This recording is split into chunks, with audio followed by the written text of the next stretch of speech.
एक बार भाइयों सहित श्री रामचंद्र जी परम प्रिय हनुमान जी को साथ लेकर सुंदर उपवन देखने गए।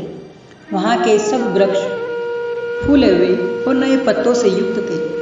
सो अवसर जानकर सनकादिक मुनि आए और जो तेज से पुंज सुंदर गुण और शील से युक्त सदा ब्रह्मानंद में लवलीन रहते हैं। देखने में तो वे बालक लगते हैं, परंतु है बहुत समय के, मानो चारों वेद ही बालक रूप धारण किए।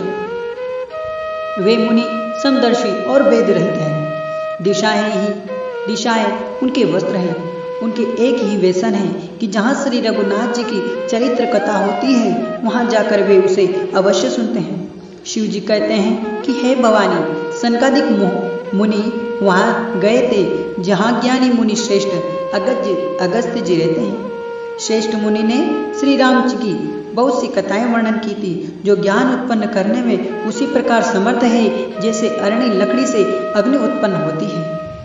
सनकादिक मुनि आते देखकर श्री रामचंद्र जी ने हर्षित होकर दंडवत की और स्वागत कुशल पूछकर प्रभु ने उनको बैठने के लिए अपना पीताम्बर बिछा दिया। फिर हनुमान जी सहित तीनों भाइयों ने दंडवत की। सबको बड़ा सुख हुआ। मुनि श्री रघुनाथ जी की अतुलनीय छवि देखकर उसी में मग्न हो गए। वे मन को रोक न सके। वे जन्म मृत्यु के चक्र को छुटाने के लिए श्याम शरीर, कमल नयन, सुंदरता के धाम श्री रामचंद्र जी को टकटकी लगाए देखते हैं। पलक नहीं मारते और प्रभु हाथ जोड़े सिर नवा रहे हैं। उनकी प्रेम विहल दशा देखकर उन्हीं की भांति श्री रघुनाथ जी के भी नेत्रों से प्रेमाश्रु जल बह रहा। शरीर पुलकित हो गया। तदंतर प्रभु ने हाथ पकड़कर मुनि श्रेष्ठ को बिठाया और परम मनोहर वचन कहे। हे मुनीश्वरों, सुनिए, आज मैं धन्य हूँ। आपके दर्शनों से ही सारे पाप नष्ट हो जाते हैं। बड़े ही भाग्य से सत्संग की प्राप्ति होती है, जिसे बिना ही परिश्रम जन्म मृत्यु का चक्र नष्ट हो जाता है। सत्संग का मोक्ष भवबंधन से छुड़ाने वाला है और कामी व्यक्ति का संग जन्म मृत्यु के बंधन में पड़ने का मार्ग है। संत, कवि और पंडित तथा वेद पुराण आदि सभी सदग्रंथ ऐसा कहते हैं। प्रभु के वचन सुनकर चारों मुनि हर्षित होकर पुलकित शरीर की स्तुति करने लगे। हे भगवान, आपकी जय हो। आप अंत रहित, विकार रहित, पाप रहित अनेक सब रूपों में प्रकट हैं। है कि अद्वितीय अकरुणामय हो। हे निर्गुण, आपकी जय हो। हे गुण के समुद्र, आपकी जय हो। जय हो प्रभु, आप सुख के धाम हैं, सुंदर और अति चतुर हैं। हे लक्ष्मीपति, आपकी जय हो। हे पृथ्वी के धारण करने वाले, आपकी जय हो। आप उपमा रहित हैं, आप अजन्मा हैं, आप अनादि और शोभा की खान हैं। आप ज्ञान के भंडार, स्वयं मान रहित और दूसरों को मान देने वाले हैं।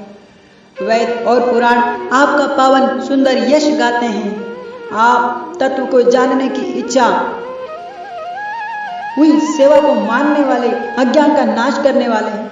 हे निरंजन, माया रहित, आपके अनेकों अनंत नाम हैं और कोई नाम नहीं है, अर्थात आप सब नामों से परे हो। आप सर्वरूप हो, सब में व्याप्त हो, सबके हृदय रूपी घर में सदा निवास करते हो। अतः आप हमारा परिपालन कीजिए। राग, द्वेष, अनुकूलता, प्रतिकूलता, जन्म मृत्यु आदि द्वंद्व, विपत्ति और जन्म मृत्यु के जाल को काट दीजिए। हे राम जी, आप हमारे हृदय में बसकर काम, क्रोध और मद का नाश कर दीजिए। आप परमानंद स्वरूप, कृपा के धाम और मन की कामनाओं को परिपूर्ण करने वाले हैं। हे श्री राम जी, हमको अपनी अविचल प्रेमा भक्ति दीजिए। हे रघुनाथ जी, आप हमें अपनी अत्यंत पवित्र करने वाली और तीनों तापों को, जन्म मरण के कलेशों का नाश करने वाली भक्ति दीजिए। हे शरणागतों की कामना पूर्ण करने के लिए कामधेनु और कल्पवृक्ष रूपी प्रभु, प्रसन्न होकर हमें यही वर दीजिए। हे रघुनाथ जी, आप जन्म मृत्यु को समुद्र को सोखने के लिए अगस्त्य मुनि के समान हैं। आप सेवा करने में सुलभ है तथा सब सुखों को देने वाले हैं। हे दीनबंधु, मन से उत्पन्न दारुण दुखों का नाश कीजिए और हम में समृष्टि का विस्तार कीजिए। आप आशा, भय और ईर्ष्या आदि के निवारण करने वाले हैं तथा विनय विवेक और वैराग्य के विस्तार करने वाले हैं। हे राजाओं की शिरोमणि, पृथ्वी के भूषण श्री रामचंद्र जी संस्कृति रूपी नदी के लिए नौका रूप भक्ति प्रदान कीजिए प्रभु। हाय मुनियों के मन रूपी मानसरोवर को निरंतर निवास करने वाले हंस, आपके चरण कमल ब्रह्मा जी और शिव जी द्वारा वंदित है।